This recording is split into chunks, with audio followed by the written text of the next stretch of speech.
તારીખ 10ના રોજ મારી છોકરીનું નાનું શું એમ એક્સિડન્ટ થયું હતું, ફ્રેક્ચર નાનું શું થયું હતું એને. તો અમે એના ટ્રીટમેન્ટ માટે 12 તારીખે ઓપરેશન માટે અમે એપલ મેથરી હોસ્પિટલમાં લઈ ગયા હતા. 12 તારીખે લઈ ગયા, 13 તારીખે એનું ઓપરેશન હતું.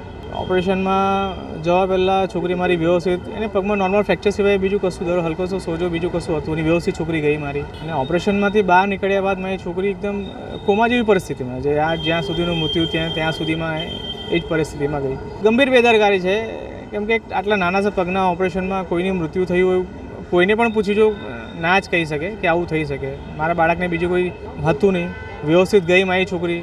અને એ લોકોના જવાબ વ્યવસ્થિત નહીં હતા કે ભાઈ સેટિસ્ફેક્શનવાળા જવાબ હોય છે ને. કીધું કે અમુકને બાળકને ઉઠવામાં 24 કલાક કરતા 72 કલાક જેવું લાગે, પણ ખાસો ટાઈમ ગયો. મારી છોકરી એમને એમ જ હતી, કોઈ મૂવમેન્ટ એવું કશું જ નહીં હતું. અને આજે મારી છોકરી મૃત્યુની પથારીએ પહોંચી ગઈ છે. કે મેં ડૉક્ટરને પૂછ્યું, ડૉક્ટર એમ કે આ ઓપરેશન વગર તો થશે ને, ઓપરેશન કરવું જ પડશે.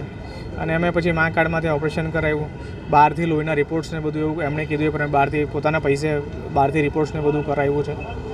અને જે ઓપરેશન કરવા ડૉક્ટર હતા, ડૉક્ટર નિહાર મયાણી હતા, NSSC આપણા નીતિ દવે હતા, અને અમે જે સંચાલક જે પ્રણવ ઠાકોર હતા, એ બધા વિરુદ્ધ મેં ખટોદરા પોલીસ ચોકીમાં FIR કરી છે.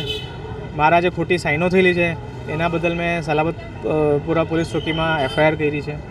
હું એટલું ઈચ્છું છું કે અમને વહેલામાં વહેલો ન્યાય મળે.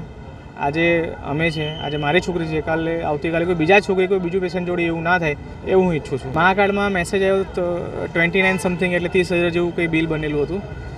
અને બસ આટલું જ બિલ થયેલું હતું. કેટલા દિવસ બાળકી સારવાર હેઠળ હતી? સારવાર હેઠળ 13 થી 14 દિવસ ત્યાં હતી સર. હા સર.